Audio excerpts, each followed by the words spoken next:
anybody can get phished because you start to play in psychology, right?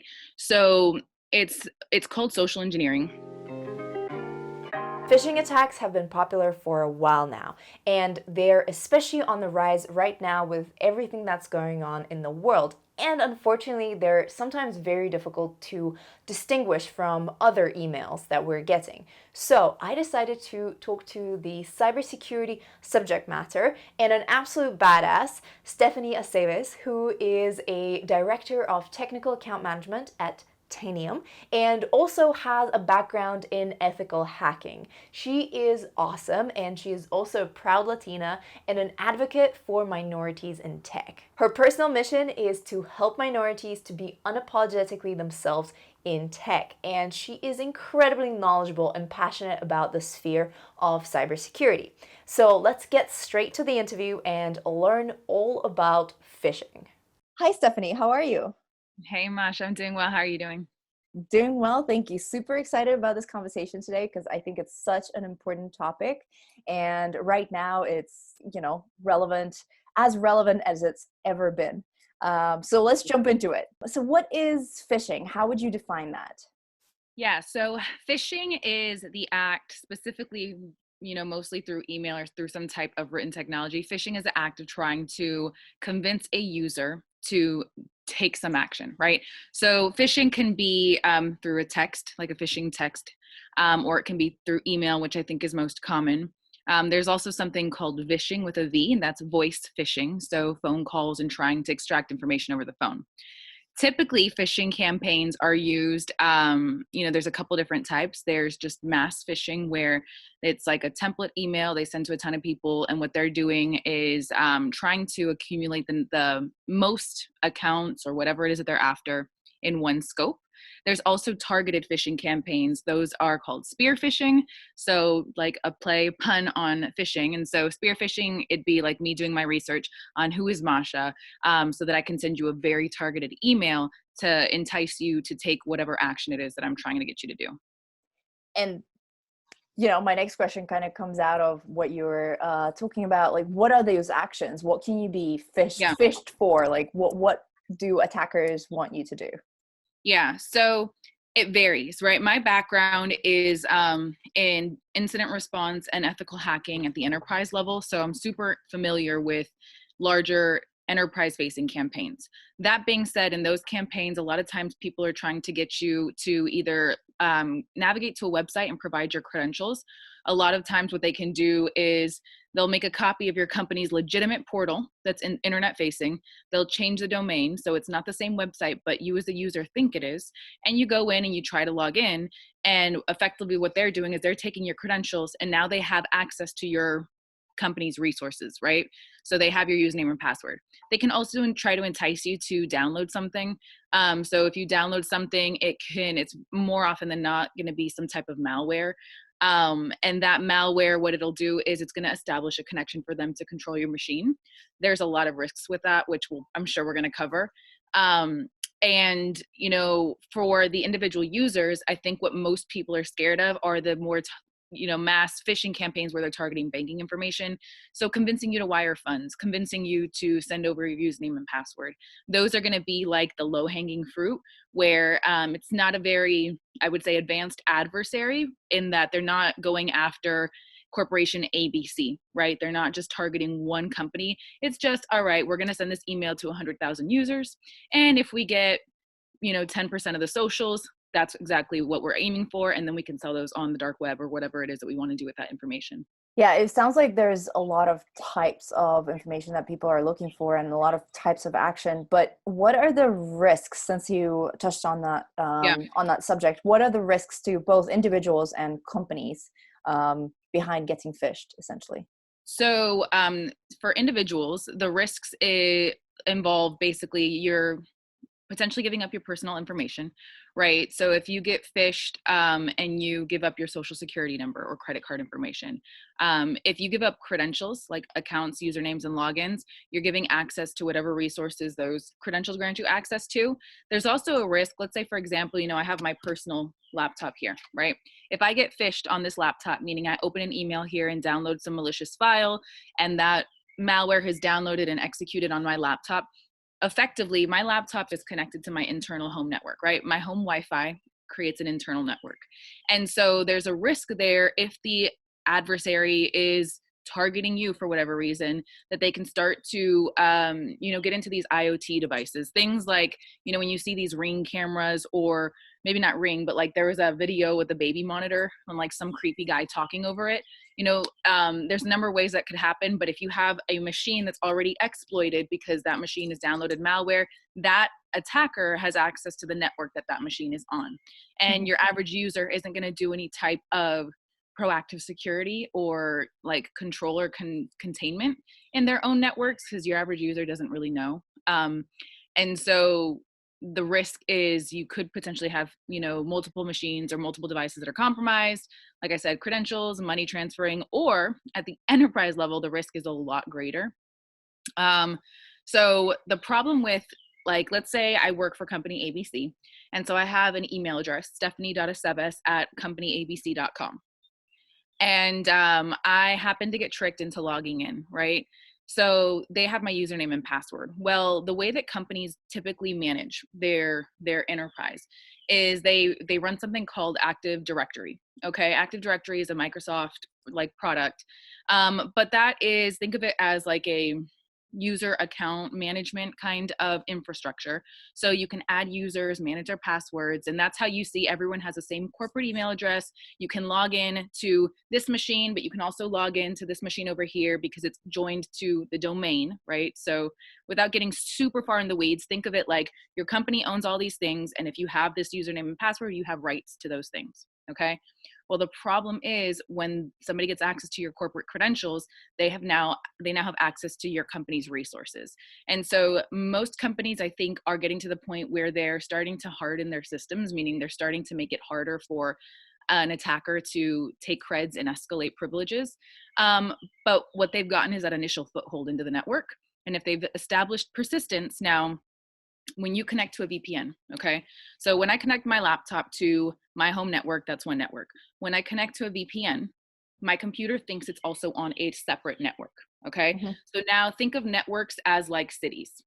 So I can communicate to all of the houses in my city, fine. But now when I'm on VPN, I can also communicate to all of the houses, which are the computers, in this other city here, right? Well, if I can hit those other machines, now if the attacker has control of my machine, they can run exploits, they can try my credentials to log in over there. And what they do, it's called lateral movement, where you're jumping from one machine to another machine via logging in or via whatever it is that they're doing.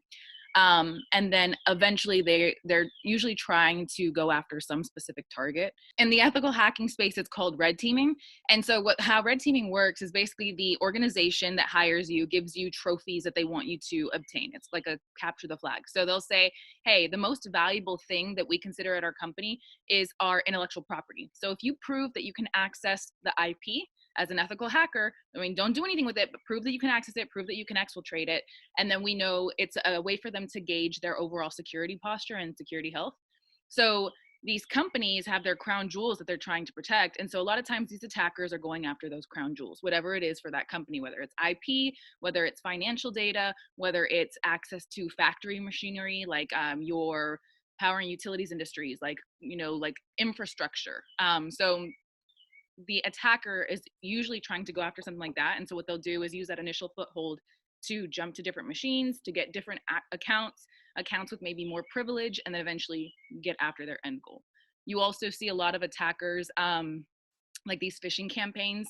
So if I maybe get phished on my Gmail, but I open my Gmail from my corporate laptop, that means my corporate laptop is affected, right?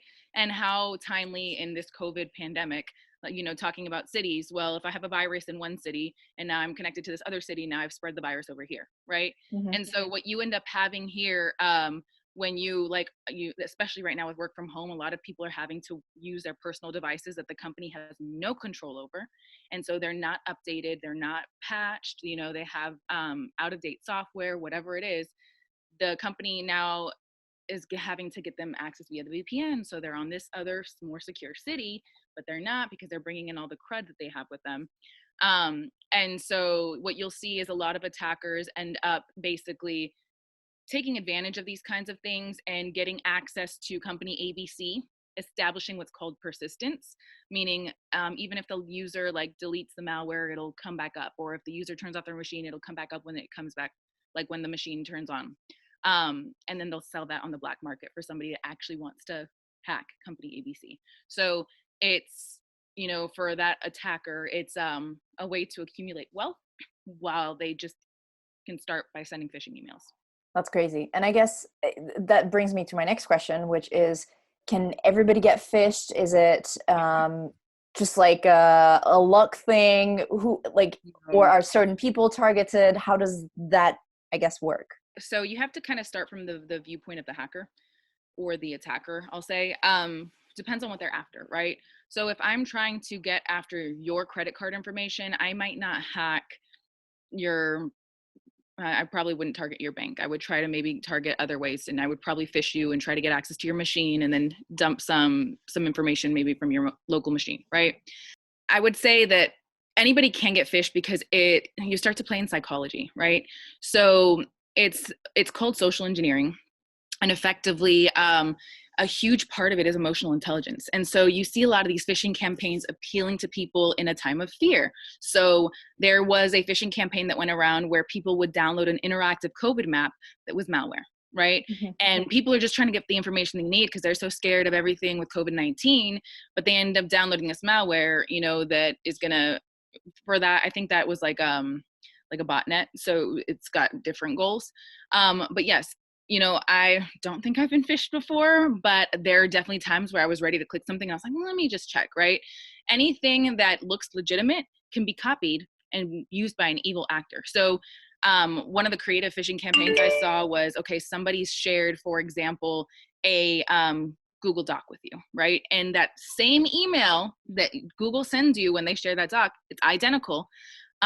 Except if you are smart enough to look, or if you're suspicious enough to look at like the sender address, you'll notice that something's a little off. Or, you know, there's all these little ways to tell when something is legitimate, when it's not.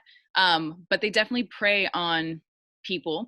I will tell you, in organizations, back when I was hacking, I love, you know, our HR departments, but their job is to be a resource. So their job is to accept applications. Their job is to accept emails, to read them, right? So we typically used to have a higher success rate when we would target people in HR recruiting, because your engineers know at least a little bit more to be suspicious of random emails. HR, that's their job, right? Mm-hmm. Like recruiting, that's their job.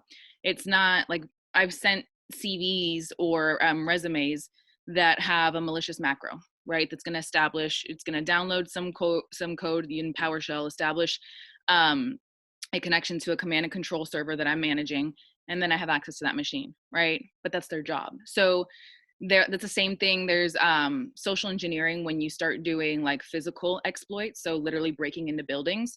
And part of our job was like, it's called a physical pen test, right? So you get hired to test their security controls, like a security guard, badge checking, checkpoints, all this, right? Women, we have it easier because people think that we are nice. I don't know, but it's pretty easy to get by. And you start to realize it's because all you got to do is carry a big heavy box of like, or like a big heavy briefcase, and someone's going to open the door and be like, okay, I'm so sorry, let me get it for you, right? Or if you're like, oh, I'm so sorry, I left my badge inside. A lot of people want to be nice, and so you start to appeal to just human interactions, to the way that we are as humans. And most people might, even if you get a like weird sinking feeling like I shouldn't badge them in, they'd much rather risk that security breach that's put to them probably highly unlikely, especially when they start to assess who you are, what you look like.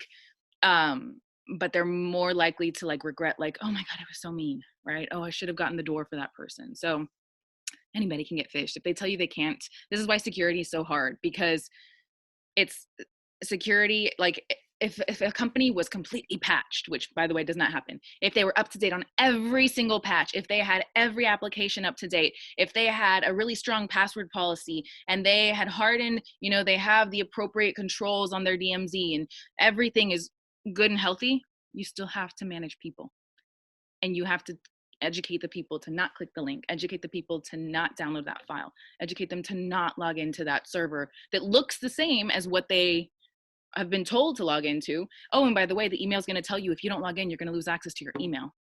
Oh my gosh, well, let me go do my job because I don't want to get, I don't want to get reprimanded by my manager because blah, blah, blah, right? You'll also have advanced adversaries that will breach one account. So let's say I hack your account, right? But let's say I'm really after your boss. Now I'll send an email to your boss from your account and he's going to open you because you're trusted, right? So I'm using you as the middleman to get to whatever my crown jewels are. So there's a lot. That's a lot crazy. Of psychology, a cyber warfare.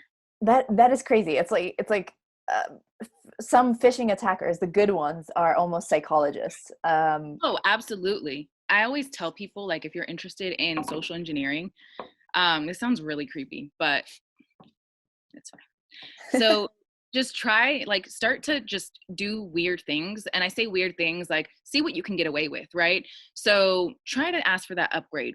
Did it work for you this time? What did you try? Like, did you appeal to, when I'm talking about like upgrades to, like, let's say you go to a hotel, okay, and you want the presidential suite. Well, you walk up, you see who's at the front desk or at the reception, you try to socially assess them, and you're like, all right, well, this person is this way, so I'm going to try to read them and I'm going to try to appeal to what I think they would like or what I think they would respond well to.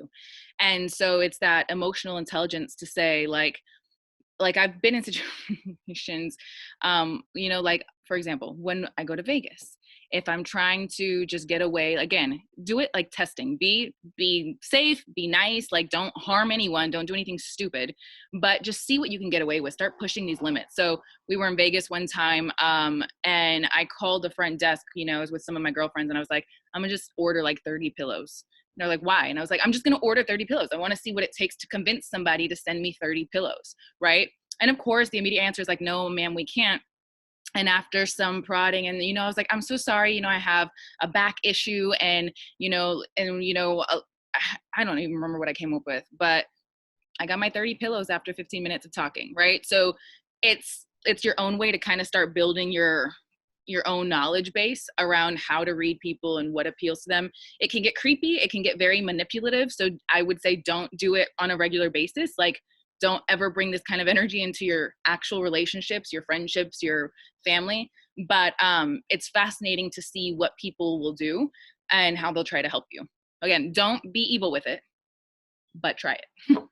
That's crazy. Yeah, and 30 pillows. That's so random. Kudos. And then we had 30 pillows, and I didn't know what to do with them. I was like, I'm call and take them back now. Like, I don't know. You know what? My back pain is gone. Yeah, I'd be like, actually, the surgeon was great. I'm recovered in 3 minutes. Thanks. Take it back. That's amazing. Back to the phishing emails and all of those things. What signs should we look out for? How do we train that suspiciousness muscle for all of us who are not necessarily expecting that and can be gullible, So I'll say there's definitely hope, right? Because I have friends that are in the arts and entertainment industries, and they definitely think twice now before clicking links, just because I always reprimand them. I'm like, stop it, like, don't do this, right? So I think anyone can be a lot more secure just by knowing some basic things. I can actually share my screen. This is an email that I looked in my spam folder. So this is Yahoo. Yahoo did a good job of moving this to spam. But this is, I think, a good example of a pretty typical email phishing campaign. And it's got a lot of good things to point out that you should be wary of. So first things first, Chase, right? So they're saying it's Chase, obviously trying to attribute it to Chase Bank. You can see here it's signed by JP Morgan Chase, but you'll notice that the email, the sender, that is this right here, the jbdh.com. That's the domain, okay? That is not actually Chase's domain. When have you ever seen Chase Bank own that, right? That does not look right. So you can look and notice, like, if the name on the account doesn't really match the address that it's being sent from, that should kind of raise some suspicion. Second thing to look for, they have an attachment, okay? Even before I read the email, I don't know the sender and they're sending me an attachment. This is a lot of the times, like, most most good email providers are going to block this out and like filter this into spam because, again, it's somebody that's not in your contacts, you've never communicated with them, and it's got an attachment. I looked through this one and I'll show you what it is in a little bit. It's like a JavaScript attachment, but again, that looks weird to me. All right, so if I look here, the email body, what is happening? We use industry accepted security practices, constantly monitor and assess the security of our website and mobile apps to safeguard the security of your personal financial information. As a safety measure, okay, so they're on your side. So it's a safety concern, right? Immediately, anybody right now with all this fear around hacking is gonna be like, oh my gosh, something security, like let me figure out what this is. As a safety measure, we have suspended your access to online banking. Now, if I actually bank with Chase Bank, and I'm thinking, well, crap, now I don't have access to my financial, I don't have access to my bank, right? So if I'm not being more vigilant, that's gonna that's gonna scare me, right? And this is where your attackers take advantage of people that are not technically inclined. So maybe, you know, our grandparents, you know, parents that are not on the computers every day, right? They're gonna fall prey to this because they don't know what this is. They know that they have a text like message, like an email message that is telling them that they've just lost access to their bank account. Scary, right? So we've suspended your access to online banking because you recently tried to log in from an unfamiliar device or location. Oh my gosh, somebody's already hacked you, so we're suspending your account. Crap. What should you do? Download the attached form now. Notice there's always a sense of urgency, okay?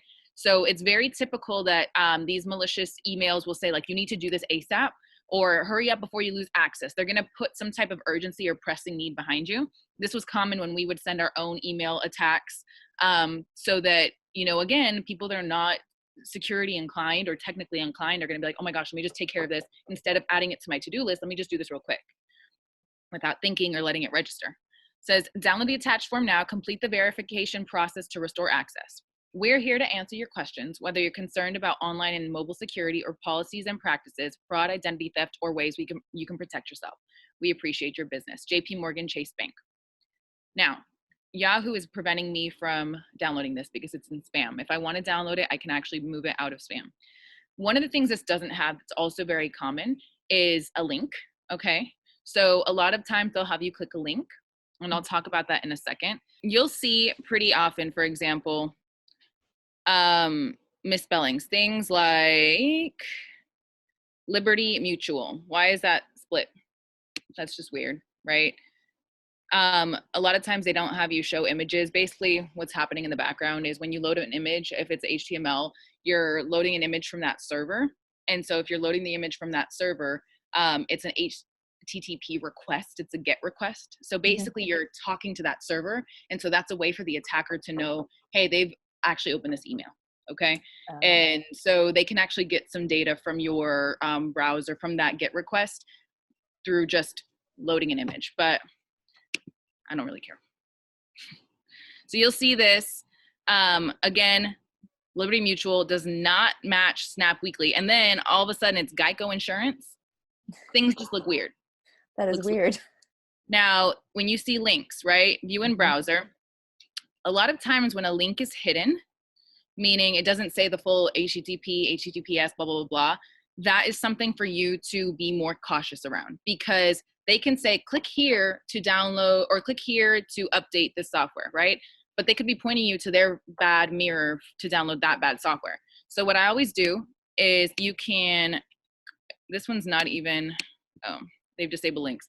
I'm not gonna unmark it, but you can right click and then copy the link first and then just do it like yourself a solid and paste the link before you even try to browse to it because you can see what it is that they're trying to, where they're trying to send you.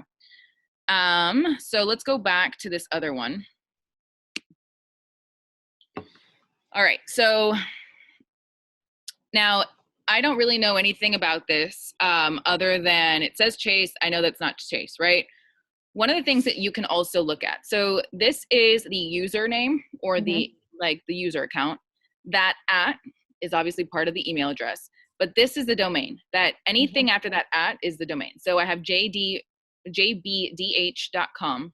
Now this here is the top level domain, that .com, okay? So what you'll see a lot of attackers do is maybe I have Like they could have registered something like this, chasebank.evil.com, right? So it has Chase Bank. Doesn't it look legit? Well, this is a subdomain, which means the person, like the account that owns this is this evil.com domain, okay? That is your domain that you're worried about. So whenever, before you click a link, you need anything before, so there's always, the format is the dot, and like maybe it's .ru, or maybe it's .com or .net or .org, right? That's your top level domain.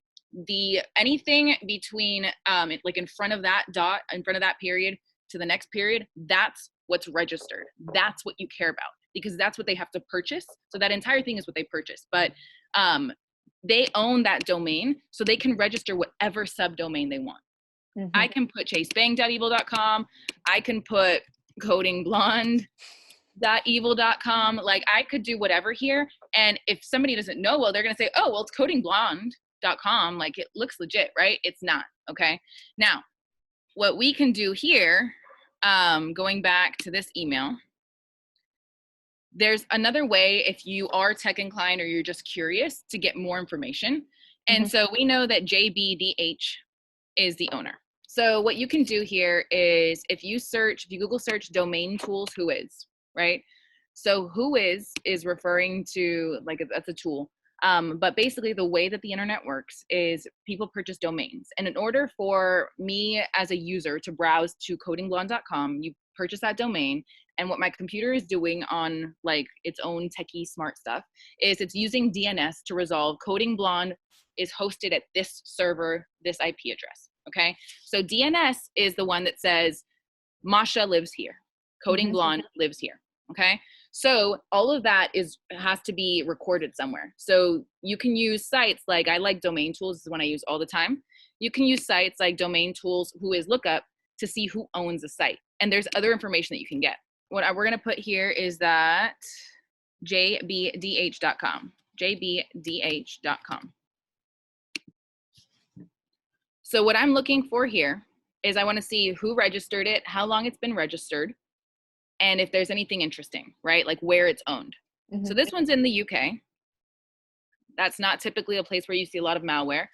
I can see here that it is owned by, or it was, where's the registrant? The contact has been redacted, so people can actually pay to have their information redacted, so we're not going to get a lot of that data here. But I can also see that it's hosted, how long has it been? It was created in 2004. Okay, so this has been around for a while. Maybe that might be maybe a legitimate domain, maybe somebody's taken advantage of it, more information to know. A very easy giveaway is if you see a domain that's been registered in like the last month and they're sending you emails, a lot of attackers will purchase these domains that they delete or they stop using because they get burned. And so an organization, like if I'm an attacker and I'm targeting Coding Blonde, the company, you know, like your IT will typically set up DNS rules and block the DNS resolution of bad domains. And so they have these burner domains, if you will, that they can just register and on and off, drop them on and off, so that if one gets caught, they have more. Things are about to get very investigative and very technical, so if you're up for it, keep on watching. And if you want to skip to the part where Stephanie gives advice on what we can do on a day-to-day basis to protect ourselves, skip to this time. So far, we've looked up the domain. There's not necessarily anything that stands out, but I still don't really trust this. Again, it's asking me to download a file. I'm not going to move this out of spam because I don't want it out of spam. But I can see here, again, I don't recognize that account. It wants me to hurry up and log in or download that file to restore my bank access. Now, all of your email, whether it's webmail clients or whatever they are, have a way for you to view the raw email like message, right? So this web site is parsing text, and that text is the email. So what you can do is if you hit these three dots on Yahoo, you can hit view raw message. Okay, this is your email. This is actually what's going over the network. Okay, so up here at the top is the email header. I actually already switched it over to a better view. This is color coded. I'm using it's like a email header plugin. I'll give you the guy's information who developed it so you can give him his credit because it's super helpful. Just color codes email headers. But I can see here, right? So basically what I'm looking for is like the received addresses. So the way that email works, if I send you an email, you're in Chile right now, right? Yes. So my email isn't going to leave my home network and go straight to your inbox. It has to go through different mail servers, and those mail servers will take it one hop closer to getting to whatever your webmail client is, your web like hosting is, your mail hosting is. So what you see here, and you have to look at them from the very bottom up, because every time that that email hits another server to get transferred, there's going to be a new received entry. Okay. Mm-hmm. So this is the first one down here, received. And I can see that it originated from jbdhlonht.jbdh.local. Okay. I can also see the IP address, right? Now, there's two IP addresses here. There's this one, but I also have this one. In IP addressing rules, basically there's internal and external IP addresses. The internal ones are the ones that, like, if you connect to your home network, you're probably going to have a 192.168. That's very common for smaller internal networks. The same with your 10 dot something something, your 172 dot something. I think Apple owns a lot of the 172 space, but you can have a 172 internal. But what I see here is this is the internal IP, and this is just, again, practice. You know the difference between an internal and an external IP. And this is an externally facing one. So I can take this IP and go back to domain tools. And domain tools doesn't just help me look for domain names. I can look for the IP addresses, right? So now I'm not a robot. Let's proceed. And I see here, okay, well, who is .ripe.net? Now, there are different,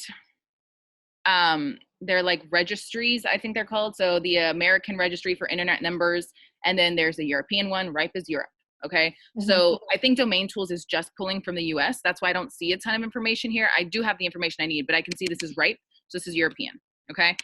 Now, I can also browse to Ripe has their own website, and Arin, ARIN, has their own website, which is going to do something similar to domain tools who is, but that's just side context. What I see here is abuse contact for Heyman.com. So I can now see that this is, again, another username at a domain. So now this is the person that registered, or at least this is the account that was put on the registration. You can always have an attacker. It's very easy to register a domain and to put somebody else's email address, right? Mm-hmm. So you have to take everything that you find with a grain of salt and pick this whole picture. One of the things that you'll find is this is not an exact science, ever. It's an art. Any type of forensic investigation, any type of threat hunting, it's an art. Because you as the interrogator, or the person that's responding, or just the user that's trying to make sure you're not getting phished, have to have some baseline knowledge to see, okay, like, this is what's happening, but could it be something else? So again, we can go back to this email header. And so I can see that it bounced from this host, and it bounced a few times. I can also see here that it's sent to my email address. And then if I scroll down, I see the actual email body, mm-hmm. right? And then I see this down here. And this is the JavaScript that was attached, right? So again, anything that's transferred over the internet just has to be transferred as data, ones and zeros or whatever, and then they're going to be parsed and formatted appropriately. So I have this JavaScript. If I was particularly interested in this, I would go ahead and download this JavaScript, maybe create a virtual machine that I can, like a sandbox environment where I can run this code while I'm running a bunch of other tools to get information on it, and then see where it's connecting to, things like that. I obviously did not do that today. But again, that's one step further, where if you're any type of intellectually curious, you can start looking more information on this. You would basically search for like webmail or email header forensics. Mm-hmm. But they'll tell you exactly how to trace where it came from, and things like that. So we went very in depth. Your average user probably won't need this to protect themselves. I will definitely say the things that you want to watch out for is, like I said, that sense of urgency. So first of all, an account that you don't recognize, weirdness in like, okay, the account name doesn't match. Chase from this, that doesn't make any sense. There's a sense of urgency. They're asking you to provide information, whether it's logging in or they want you to download because you're losing access to accounts, that should raise a red flag. The last thing, like I said, is URLs that are hidden. So if it's a link and it says just click here real quick, that could be taking you to something that it could be masquerading as a malicious site. That malicious site could, like I said, maybe even just so you know, there is a risk to clicking links. But part of the risk too is just sharing some of your data. So like if I'm an attacker and I'm specifically targeting you, and I need to know what laptop you're using, because I need to find exploits that are curated to that, or what browser you're using. When you connect to a website, you send your user agent string. That user agent string basically says that this is very likely this browser, so on and so forth. So you're kind of almost passively sending that attacker data about your environment. Your really good adversaries spend a lot of time in the reconnaissance phase. So spear phishing attacks require a lot more pre-planning because it's very targeted. We had campaigns where we did spear vishing. And so I remember back when I was, doing these engagements, doing these red teams, I would stalk the crap out of somebody's social media. And I knew where they were doing yoga. I knew where their kids are. Married your high school sweetheart, cute. Now I know both of you guys as mascots. I know all this stuff that you're, another thing that I'll tell you just as good security practice, your recovery questions, don't ever answer them with the right answer. Put something else. That is a unique password for you, okay? But it's so easy now with our online presence to find out your mom's maiden name. That's a joke. Like your first pet, you probably posted a picture of him because our whole lives are online, okay? Yep. Things like your high school mascot. Well, I go on Facebook and I see that you grew up in this town. What's the closest high school? So don't answer those correctly. Just have in your mind the same answer that you can use, because that's another way for attackers to get access to accounts, not through phishing, but it's still that social engineering, because they're getting enough information about you to target your account. That is crazy. That is absolutely crazy. And I guess that brings me to my next question and final question, which is, so what do we do to stay safe? Like we will receive these phishing attacks and all that stuff. Like how do we go about it? Do they live in our spam folder? Like what would you recommend to do? So hopefully your email, like your webmail provider or whoever's hosting your email, is doing some of the filtering for you. You can see here that I'm clicking directly in my spam folder, so I'm not even seeing these in my day-to-day inbox. That's step number one. If you're using an older solution, I honestly prefer like Gmail. I don't use this for anything, which is why I'm even sharing it, but I prefer Gmail, and I know they do a better job of filtering, in my opinion. Start from that perspective. Number two, don't reuse passwords ever. We had talked about LastPass. I try to get everyone on, some type of password manager, whether it's LastPass, whether it's KeyPass, whatever it is, because this is the risk here, right? Is if you get phished, they have your username and password. But let's say you get phished for like some random, like your grocery store. All right, so you have my username and password to my grocery store. Big whoop, okay? Well, if you're reusing passwords, where else are you using that password? Did you use that to log into your Facebook? All right, well, you know how many things people use to authenticate, or Facebook to authenticate to? Or if you use that, please do not be this person. But if you're using like your same username and password for your banking info, these attackers, maybe they phish you and you give your creds, and maybe you never feel hacked, right? But what they're doing is they're building a repository or database of these username and password combinations, and then they have scripts in the backgrounds that are hitting these more secure, more I'd say higher status like prizes, things like banking information, credit card data, things like that. And it's because users, are using these passwords. One of the other perks of using a password manager is your passwords, as apart from just having a different one for each thing, you don't have to remember them. And so you can have a 24-character password that looks like garbage to anybody and that you will never remember. But congratulations, you'll have access to it because there's a plugin. There's an app for your phone. There's an extension for your web browser. Like, please, if anything, use those types of password managers. And the second that you get a notification that somebody has signed in, change that password. Cycle the password, right? It doesn't matter if you have two-factor authentication. Now that's another thing you can do.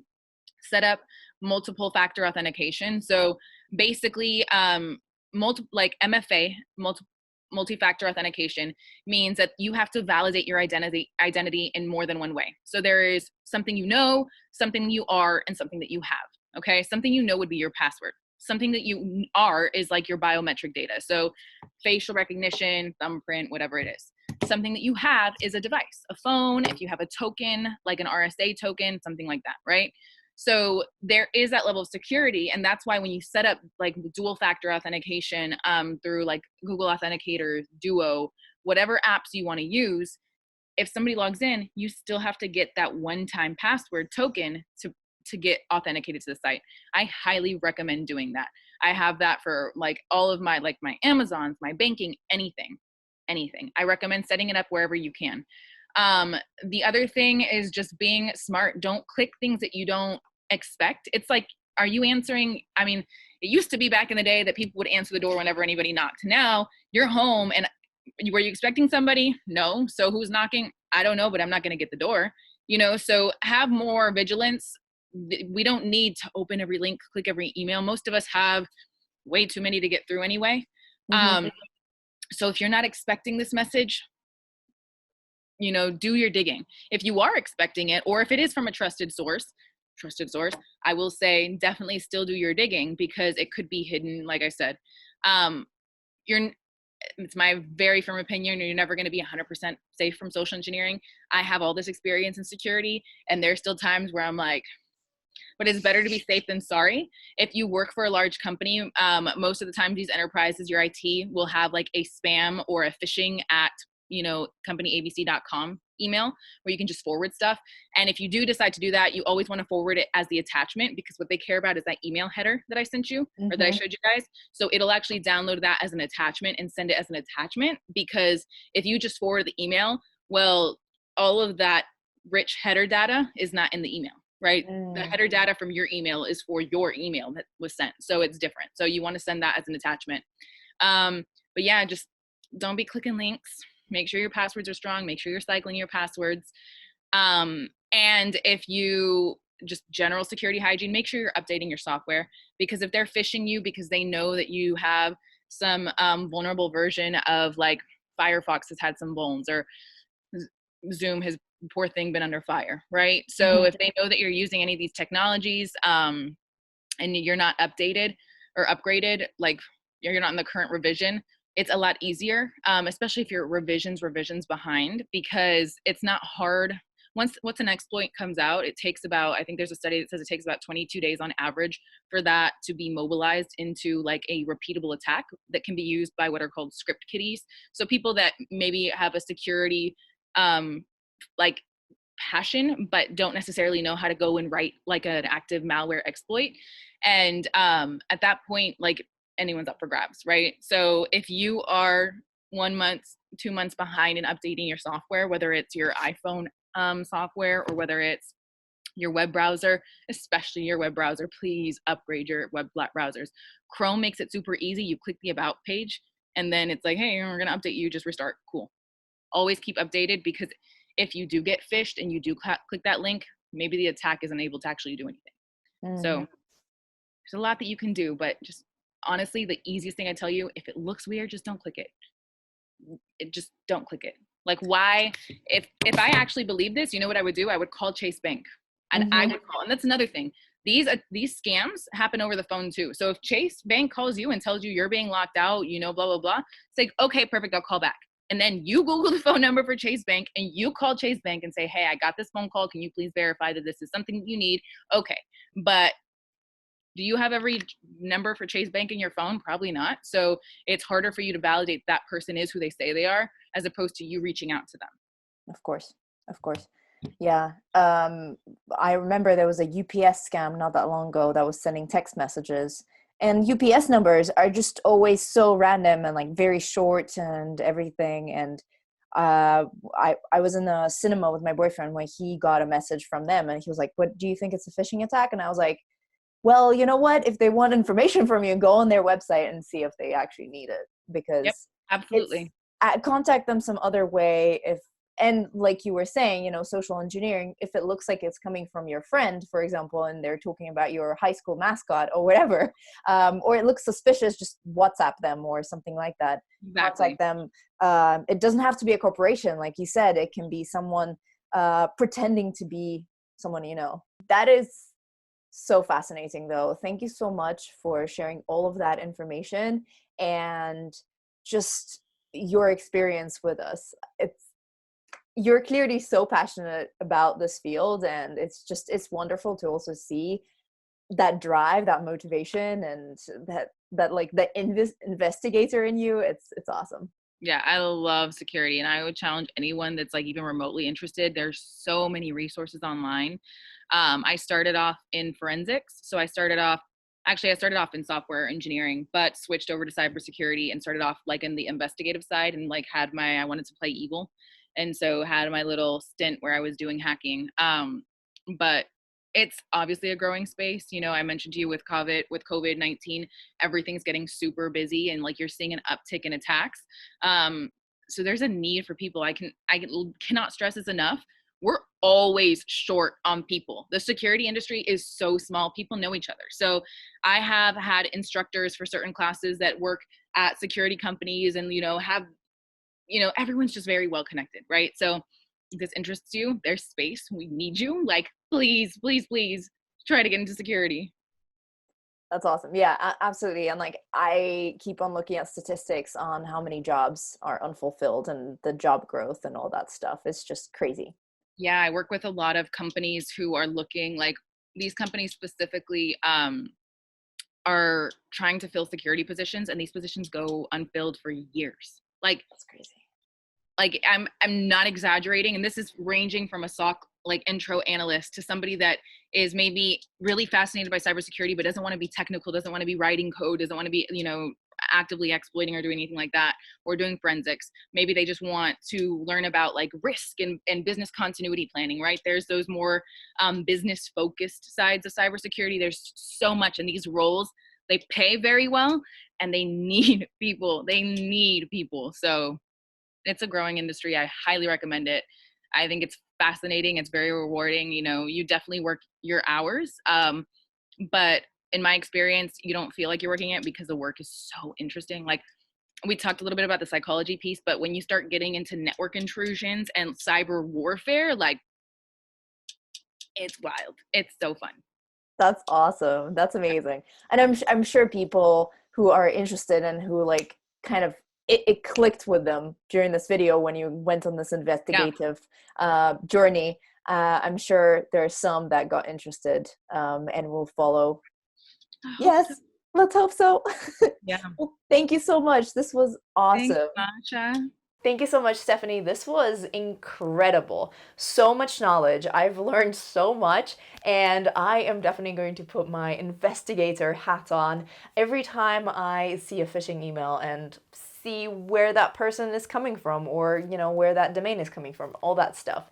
And of course, thank you so much for sharing all those useful and super actionable tips. I hope everybody that's watching will implement those, because I have had an episode where my passwords were repeating and I had to scramble and change them all once one of the accounts got leaked. It was like a weird eBay account that I had when I was 18, and all of a sudden that password that I reused, oh my god, it was a nightmare. Learn more about Stephanie and her journey on her social media. I will leave some links in the description. I hope this was useful. Let me know what you thought about this video in the comments, and about what your experience with phishing emails or phishing attacks has been so far. Make sure you subscribe to my channel if you haven't already, and we can also be friends on other social media. You can find me as Coding Blonde.